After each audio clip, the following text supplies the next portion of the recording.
Salut Praticien, j'espère que tu vas bien. Dans cette vidéo, je vais te parler de... Alors, je ne sais pas si on peut parler de confinement, parce que là, ça commence par un couvre-feu. On ne sait pas à quelle sauce ils vont nous manger, à quelle sauce on va être mijoté. Et je vois pointer en fait énormément de stress, justement, quand on est praticien bien-être.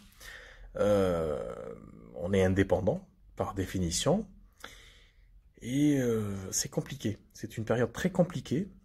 Alors, il y a eu déjà le confinement, il y a eu énormément de remise en question, de réflexion, parce qu'on était confinés, donc on avait le temps, on s'était obligé un petit peu par les circonstances à repenser à certaines choses, repenser son métier.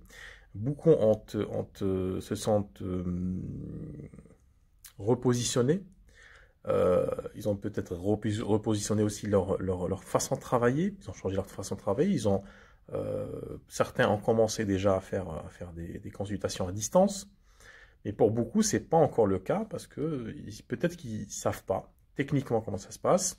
Dans d'autres cas, c'est plutôt la peur de mal faire les choses.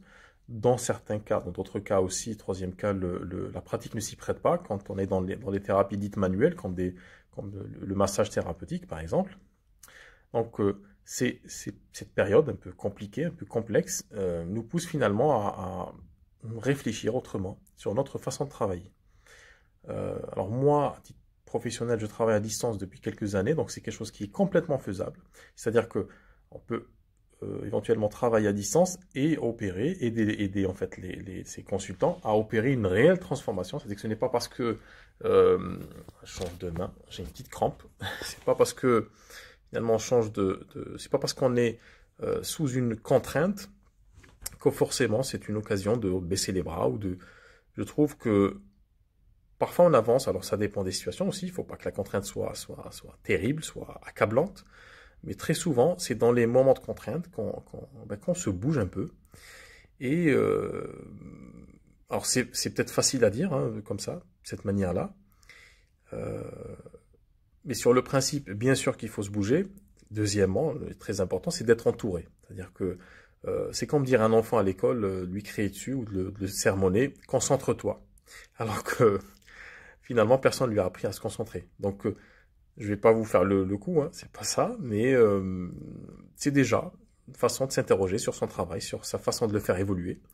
Euh, Est-ce que finalement, faut se poser la question, est-ce que la transformation que j'ai pris à bras le corps finalement en faisant ce métier-là, cette responsabilité-là, d'aider les gens à se transformer, à changer quelque chose dans leur vie, est-ce que je suis capable aujourd'hui de la prodiguer, de la dispenser à distance tout en gardant une certaine pertinence, une certaine qualité dans le travail. Donc posez-vous cette question-là. Moi je pars toujours du principe que, et d'ailleurs c'est étonnant parce qu'il y a une personne qui me l'a dit, qui n'est pas du tout du métier, qui n'est pas du tout dans les métiers de la transformation, de l'accompagnement, et qui m'a dit, moi, il suffit pour moi qu'il y ait une personne qui le fasse, et c'est validé dans mon esprit. Et c'est ce que j'ai toujours pensé, c'est-à-dire que s'il y a une personne qui arrive à vivre de son métier de praticien en thérapeute en France, ça veut dire que voilà, si l'expérience est faite une fois, elle peut être faite 1000 fois ou 10 000 fois. Donc posez-vous la question, dans votre secteur d'activité, dans votre spécialisation, est-ce qu'il y a des gens qui le font? S'il y a des gens qui le font, euh, donc premièrement c'est faisable, hein, ça va de soi, c'est QFD. Par contre, la question maintenant c'est le comment, c'est pas le pourquoi.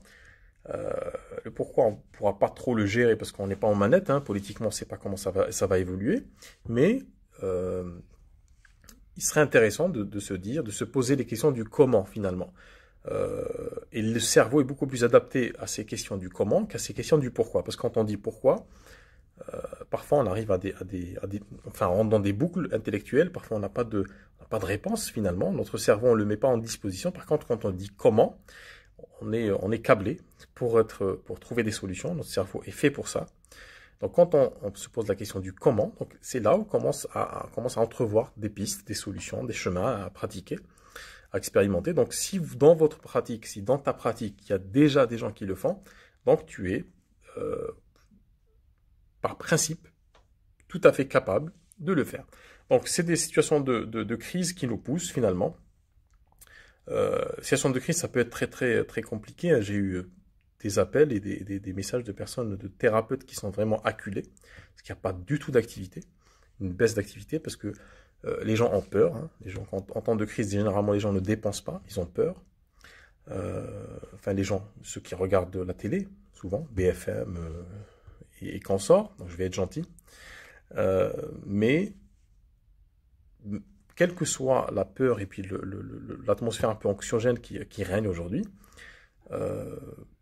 c'est aux praticiens finalement de s'adapter.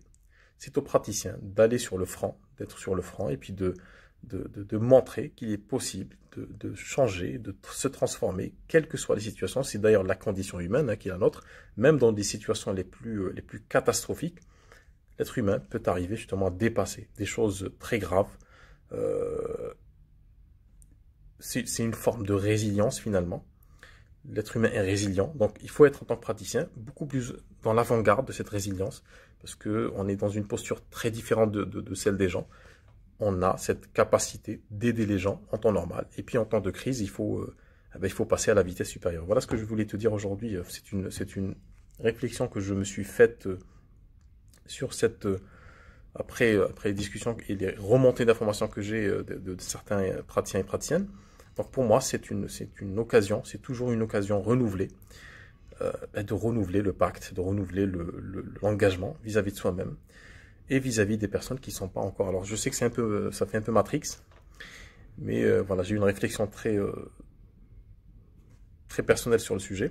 Ça sera peut-être l'occasion d'en parler un jour, mais voilà, je pense que c'est un engagement qu'on prend avec soi-même et puis avec les futurs consultants qui ne sont pas encore arrivés vers nous, mais il faut œuvrer pour qu'ils puissent nous voir et puis ils puissent voir qu'on a une solution, un début de solution à leurs problématiques. Voilà ce que je voulais te dire dans cette vidéo. Alors dis-moi en commentaire qu'est-ce que tu en penses, qu'est-ce que ça t'inspire, est-ce que cette situation te pousse vraiment justement à évoluer, à faire évoluer ta pratique, ou est-ce qu'au contraire tu te sens un petit peu acculé ou un petit peu impuissante face à cette situation. Donc ça se passe dans les commentaires, je t'attends de pied ferme. Et je te dis à bientôt. Ciao.